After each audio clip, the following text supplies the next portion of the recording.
नमस्कार साथियों, आज चर्चा करेंगे कि पितृदोष जो कुंडली में होता है उसके आप स्वयं से क्या क्या उपाय कर सकते हैं और उससे उसके हानिकारक परिणामों से कैसे बचा जा सकता है। इस विषय पर ये चर्चा रहेगी। संक्षिप्त वीडियो रहेगा, आप देखें और आशा है आपको जानकारी अच्छी लगेगी। जिन किन्हीं को ऐसा लगता है अथवा उन्हें बताया गया है कि उनके कुंडली के अंदर या उनके परिवार के अंदर किसी भी प्रकार की कोई पितृदोष की समस्या है, तो उन्हें सबसे पहले तो अपनी जो जीवनचर्या है वह कैसी रखनी चाहिए, ये बहुत अनिवार्य है। सबसे पहले तो वह सुनिश्चित यह करें कि उनका जो खान पान है वह सात्विक रहे। इसके अलावा पवित्रता पूर्वक उनका आचरण रहे। घर में साफ सफाई की विशेष व्यवस्था रखी जाए। किसी भी प्रकार का कोई मादक पदार्थ ना तो घर का व्यक्ति को सेवन करे और ना ही घर में लेकर के आए। इसके अतिरिक्त सुबह प्रातःकाल जल्दी जगें। जल्दी जगने के बाद में गंगा जल डाल के स्नान करें और उसके पश्चात भगवान विष्णु का यथाशक्ति उस घर के अंदर पूजन अर्चन होना चाहिए। सत्यनारायण भगवान की समय समय पर कथा का आयोजन करें। गंगा स्नान करें। अमावस्या के दिन ब्राह्मण को, गाय को, कौवे को और कुत्तों को यथोचित भोजन कराएं और पीपल पर दूध और गंगा जल डाल के जल चढ़ाएं।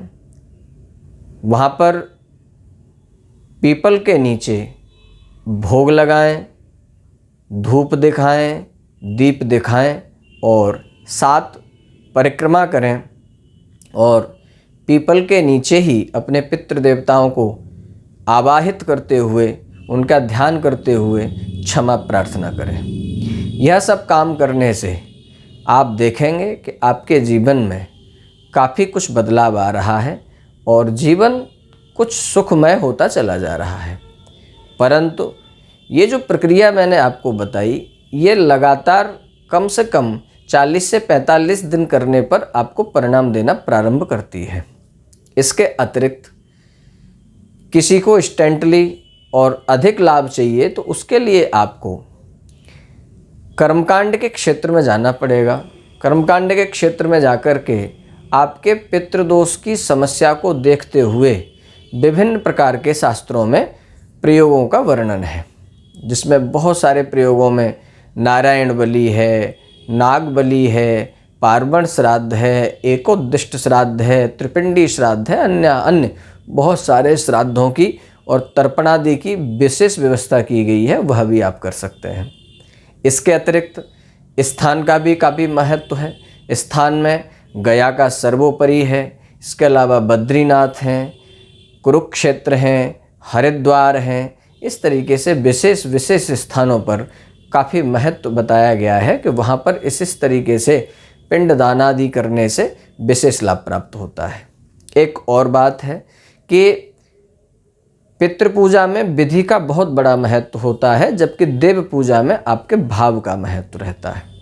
तो पितृपूजा कराने के लिए आपको सुनिश्चित करना होगा कि आपको कोई सुनिश्चित अच्छे योग्य आचार्य का वर्ण करना होगा जो आपके इस कार्य को अच्छे से करा सके। उनकी सहायता लेकर के ही आप इन सब काम में प्रवृत्त होंगे तो आपको अवश्य लाभ मिलेगा। मित्रों, एक और छोटी सी बात है। मैं भी आप सबके बीच का ही इंसान हूँ। मैं देखता हूँ लोग जब शीर्षस्थ हो जाते हैं, शिखरस्थ हो जाते हैं, उनकी एक फॉलोइंग बन के तैयार हो जाती है, तो देखने में आता है कि वो स्वेच्छाचारी भी हो जाते हैं और जो उनको अच्छा लगता है वो कहने लग जाते हैं। ऐसा करने से लोग बचें, ऐसी मेरी उनको सलाह है। मैंने देखा है लोग पांडित्य की भी निंदा करने लग जाते हैं। कुछ अच्छे ज्योतिषी भी पांडित्य की निंदा करने लग जाते हैं। यह ठीक नहीं है, क्यों न ऐसा माना जाए कि उन्हें पांडित्य नहीं आता इसलिए पांडित्य की निंदा करते हैं। पांडित्य इतना सरल विषय भी नहीं है कि उसकी निंदा कर दी जाए और या उसे हर व्यक्ति समझ सके। तो मैं इतना ही कहना चाहूँगा कि जिस विषय की आपको जानकारी नहीं है उस विषय की आप प्लीज़ निंदा तो न करें। निंदा करने से आप श्रेष्ठ नहीं होते, ना ही वह विषय ख़त्म हो जाता है। ये ठीक नहीं है। धन्यवाद।